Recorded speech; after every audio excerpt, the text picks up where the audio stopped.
이번에는 자녀가 있는 상황에서 배우자의 가정폭력으로 이혼하는 경우 작성할 수 있는 청구 취지에 대해 알아볼 텐데요. 영상을 모두 시청하시면 청구 취지는 무엇이고 어떻게 작성하는지, 청구 취지에서 각 항목들이 무엇을 의미하는지, 위자료와 재산 분할에 대해 이자는 어떻게 산정하는지, 자녀의 친권자 및 양육자를 지정하는 방법, 자녀 양육비를 청구하는 방법을 확인하여 청구 취지를 작성할 수 있습니다. 그리고 샘플과 함께 영상을 시청하시면 내용을 더 쉽게 이해할 수 있습니다. 아이가 보는 앞에서 배우자가 가정폭력을 행사한다면 아이의 정서적 안정과 미래를 위해서라도 배우자와의 이혼을 결심하게 됩니다.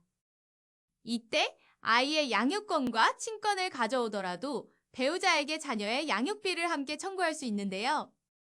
이 밖에도 위자료와 재산 분할을 함께 청구하는 방법에 대해 함께 알아보면서 가정폭력을 행사한 배우자와 재판을 통해 이혼하는 방법을 확인할 수 있습니다.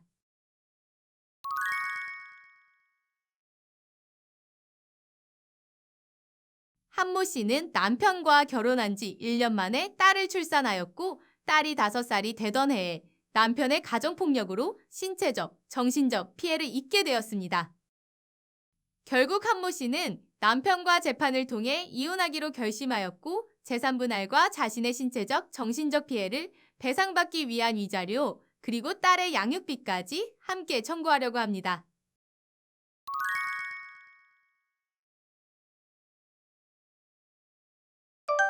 청구 취지란 소송을 제기할 당시에 원고가 무엇에 대하여 어떤 판결을 구하는지 표기하는 항목으로 만일 승소하게 되면 법원에서는 원고가 작성한 청구 취지를 기반으로 하여 판결문을 작성합니다.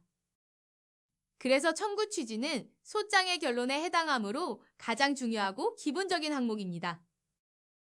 그럼 이번 사례에 맞춰 작성된 청구 취지를 보면서 각 항목은 어떠한 의미가 있고 어떻게 작성되는지 순서대로 알아보겠습니다.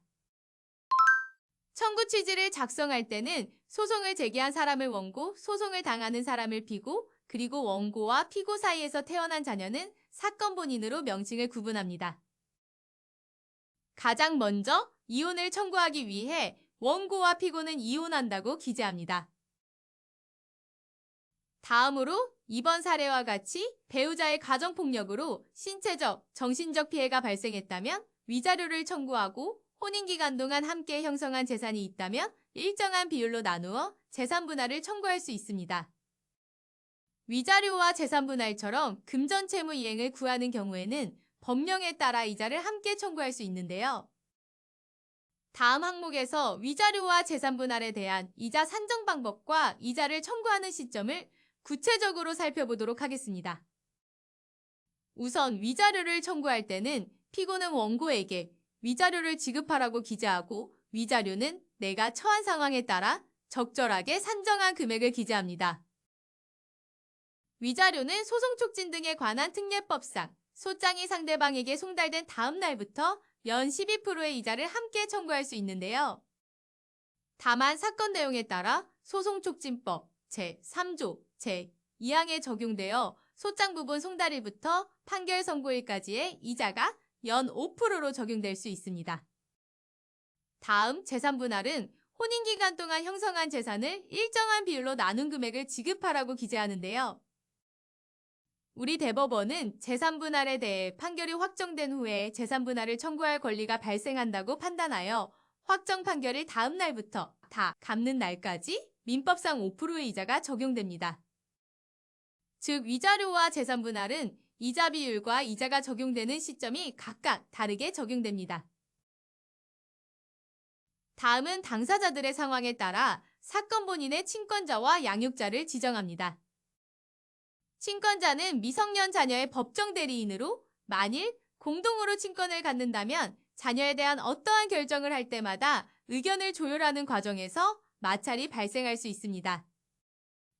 그래서 양육의 편의를 위해 친권자와 양육자는 한 명으로 지정해달라고 청구하는 것이 일반적입니다. 그리고 비양육자인 피고도 자녀의 양육비를 부담해야 하기 때문에 이 사건 소송을 제기하는 시점부터 사건 본인이 성년되기 전날까지 매월 양육비를 지급하라고 작성합니다. 마지막으로 소송 진행 과정에서 발생하는 비용을 피고가 부담하라는 내용과 위자료와 양육비에 대한 가집행 판결을 구한다고 기재하여 마무리합니다. 지금까지 청구 취지 항목들이 가지는 의미에 대해 살펴보았는데요. 여기서 조금 궁금할 수 있는 문구에 대해 자세히 알아볼까요? 2항과 3항에서 말하는 위 금원에 대하여는 원고가 청구하는 위자료 5천만 원과 재산분할 3천만 원을 각각 뜻합니다. 그리고 7항에서 말하는 제2항이란 위자료와 이자를 합산한 총 금액을 말하고 제5항이란 사건 본인의 양육비를 말합니다. 마지막으로 가집행이란 판결이 선고된 후 확정되지 않아도 피고의 재산을 강제 집행할 수 있도록 집행력을 부여하는 것을 말하는데요. 이때 우리 대법원은 재산분할의 경우 판결이 확정되기 전에는 금전 채권이 발생하지 않았기 때문에 가집행 선고의 대상이 될 수 없다고 판단하였으므로 위자료와 양육비에 대해서만 가집행 선고를 구할 수 있습니다.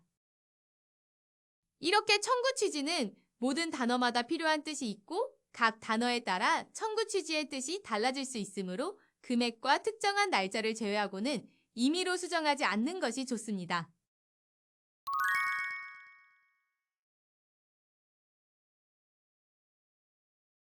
이번 영상에서는 재판상 이혼을 통해 위자료와 재산분할, 양육비를 청구하는 방법에 대해 알아보았는데요. 좀 이해가 되셨나요? 배우자의 가정폭력으로 이혼하는 경우 정신적 피해를 배상받기 위한 위자료와 혼인기간 동안 함께 형성한 재산을 일정한 비율로 나누어 재산분할을 함께 청구할 수 있는데요. 이때 위자료와 재산분할에 대해서는 소송촉진법과 민법에 의해 연 12%와 연 5%의 이자를 각각 청구할 수 있습니다. 또한 자녀가 있다면 자녀의 친권자와 양육자를 지정하고 비양육자인 상대방에게 자녀가 성년이 되기 전 날까지의 양육비를 청구할 수 있습니다. 그럼 여러분들도 첨부된 양식을 보고 상황에 맞게 청구 취지를 작성해보세요.